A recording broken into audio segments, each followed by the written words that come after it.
Sono la presidente dell'Associazione Dilettantistica Sportiva Il Soma Kundalini, che si trova nella zona di Veronetta, di Verona.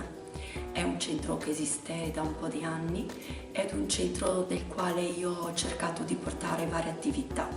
L'attività principale è lo yoga Kundalini, perché la mia formazione viene da questo, e dallo yoga Kundalini poi partono varie attività che sono specifiche, ad esempio l'attività sulla postura, l'attività col respiro, l'attività per le donne in gravidanza, e facciamo anche attività per bambini, la psicomotricità relazionale e tante altre cose proprio per la donna di tutte le varie età.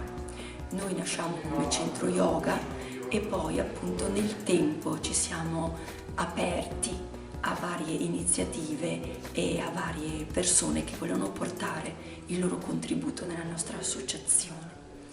È un'associazione dilettantistica sportiva perché lo sport, secondo noi, è una cosa aggregante, una cosa profonda che può aiutare le persone ad evolvere anche nella loro consapevolezza. Yoga e meditazione portano proprio la persona in questo cammino nella loro vita di tutti i giorni, nel loro quotidiano.